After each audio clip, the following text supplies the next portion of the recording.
स्वागत है आपका। मेरा नाम है सलमान खान और आज हम लोग बात करेंगे basic terms related to occupational health and safety. यहाँ पर हम लोग टोटल 10 टर्म्स को लेकर हम लोग बात करेंगे। सबसे पहले हम लोग बात करेंगे हेल्थ के बारे में। Health as per the WHO world health organization जो कि डेफिनेशन जो बताता है वो क्या है। Health is a state of complete physical, mental and social well being, not merely an absence of disease और इल हेल्थ। मतलब कि अगर बंदा जिसको अगर डिसीज़ या फिर हेल्थ उसकी कंडीशन उसको डिसीज़ अगर नहीं है तो इसका मतलब ये नहीं है कि वो हेल्दी है। यहाँ पे 3 कंडीशन जो है वो फुलफ़िल होना चाहिए। फिजिकली भी हेल्दी होना चाहिए, मेंटली भी हेल्दी होना चाहिए एंड सोशल वेल बीइंग। तो ये तीनों कंडीशन अगर फुलफ़िल अगर हो रही है तो ही हम लोग उसको बोलेंगे कि वो जो बंदा जो है वो क्या है, हेल्दी है। नेक्स्ट हम लोग बात करेंगे सेफ्टी की। Safety it is an act or a condition at workplace that is free from any risk of serious personal injury।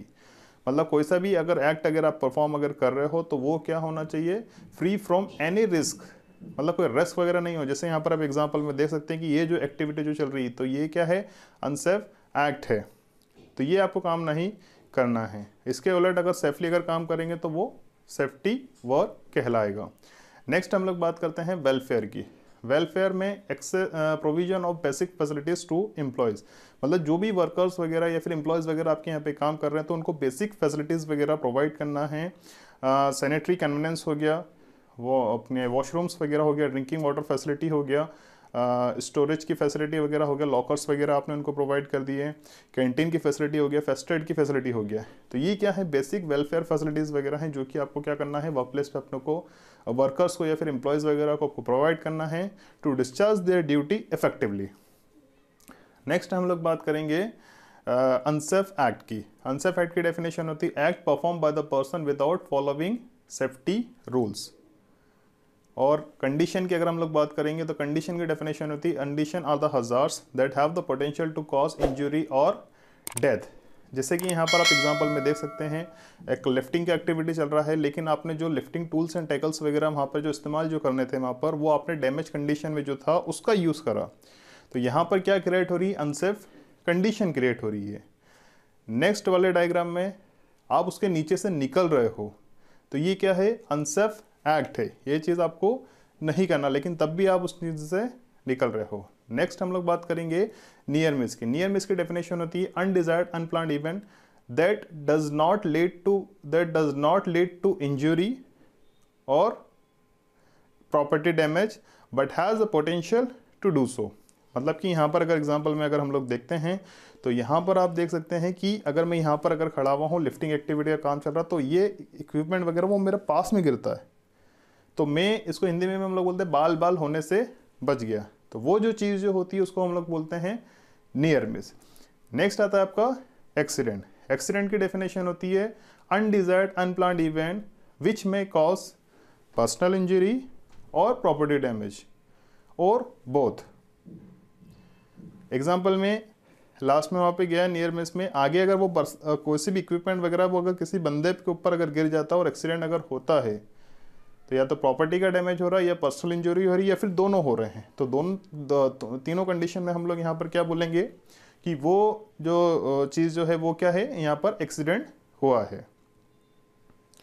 अब नेक्स्ट आता है हमारा वायलेशन। वायलेशन डेलिब्रेट एक्टिविटी, मतलब कोई सी भी एक्टिविटी जो आप जान करके करते हो, आपको पता है कि वो काम नहीं करना है लेकिन तब भी आप उस चीज़ को करते हो, तो वो चीज़ काम में आएगी आपकी वायलेशन में। एग्जाम्पल में आर्सन और सबोटेज, कि किसी भी पर्टिकुलर कंपनी में या फिर किसी भी पर्टिकुलर बंदे ने क्या करा, वहाँ पर मैच स्टिक से वहाँ पर फायर लगा दी, तो ये क्या हुआ, डेलिब्रेट वायलेशन। उसको पता था कि वो चीज़ आपको काम को नहीं करना है लेकिन उसके बाद में भी वो चीज़ करी है। तो यहाँ पर आपको डिफरेंस समझना ज़रूरी है एक्सीडेंट और वायलेशन के बीच में। एक्सीडेंट जो होता है अनडिजायर्ड अनप्लान्ड इवेंट होता है और वायलेशन में जान करके डेलिब्रेट एक्टिविटी आप चीज़ करते हो किसी भी चीज़ को डैमेज करने के लिए। नेक्स्ट हम लोग बात करेंगे डेंजरस ऑकरेंस की। Dangerous occurrence the event that has to be reported to the relevant authority by the institute law. मतलब कोई सा भी ऐसा इवेंट जो कि अपने आप पे इतना डेंजरस होता है कि जो कि आपको क्या करना है, रिपोर्ट करना है पर्टिकुलर अथॉरिटी को। जैसे एग्जांपल में मेजर फायर हो गया, एक्सप्लोजन वगैरह हो गया, या फिर आप एग्जांपल में यहाँ पे देख सकते हैं कि क्रेन का टॉपल ओवर हो गया, या फिर लेकिन यहाँ पर ज़रूरी नहीं है कि किसी पर्सन्स को मतलब इंजरी हो या फिर डेथ हो, लेकिन प्रॉपर्टी डैमेज तो जनरली इसमें होता है।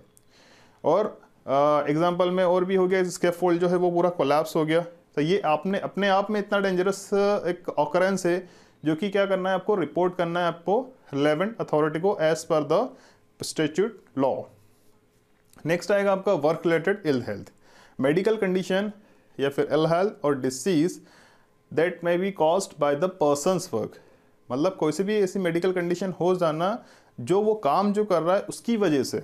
अब यहाँ पे दो चीज़ें हैं, एक होता है शारीरिक जिसको हम लोग बोलते हैं फिजियोलॉजिकल, और एक होता है साइकोलॉजिकल। शारीरिक और मानसिक। शारीरिक में अगर सीमेंट का अगर एक्टिविटी का अगर आप यूज़ अगर कर रहे हो तो यहाँ पर क्या होता है, सीमेंट अगर सूखे अगर फॉर्म में अगर है, ड्राई कंडीशन में अगर है तो वो इरिटेंट का काम करता है, लेकिन अगर वो वेट अगर हो जाएगा तो वो कोरोसिव का काम करता है, तो वो क्या करेगा, आपकी स्किन वगैरह पे डैमेज करेगा। वही चीज़ और इनहेलेशन वगैरह करेंगे तो भी वो प्रॉब्लम नहीं, क्योंकि वो एज अ इरिटेंट है। और वही चीज़ अगर साइकोलॉजिकल में भी क्या होगा कि अगर किसी भी पर्टिकुलर वर्क प्लेस पे अगर आपको ज़्यादा काम दिया जाता है या फिर वर्कलोड जो है वो आपका ज़्यादा हो जाता है, तो क्या होगा, इसके कारण स्ट्रेस क्रिएट होगा, तो वो जो चीज़ जो रहेगी वो साइकोलॉजिकल में आएगी। तो ये कुछ टर्म्स वगैरह थी, जनरली हमने टोटल यहाँ पे 10 टर्म्स देखी हैं। इनको आपको क्या करना है, आपके वर्क प्लेस पे आपका जो स्टैंडर्ड होगा इंसिडेंट इन्वेस्टिगेशन वगैरह का, इंसिडेंट रिपोर्टिंग वगैरह का, तो उस स्टैंडर्ड में देखिए ये कंपनी टू कंपनी वेरीज करती हैं कि स्मॉल फायर क्या होगा, मेजर फायर क्या होगा, माइनर फायर किससे हम लोग बोलेंगे, किसी पर्टिकुलर इवेंट अगर होगा तो किसको रिपोर्ट करना है, किसको रिपोर्ट नहीं करना है। तो ये आपके जो कंपनी का जो स्टैंडर्ड है वो उसमें सारी चीज़ें दे रखी हैं। आई होप कि इसको अपने जो भी आपने जो देखा है इसको अपने वर्क प्लेस पे आप इम्प्लीमेंट करिए, सिर्फ इसको इन्फॉर्मेशन तक नहीं रखें। आपका पूरी वीडियो देखने के लिए प्रेम पूर्वक बहुत बहुत धन्यवाद।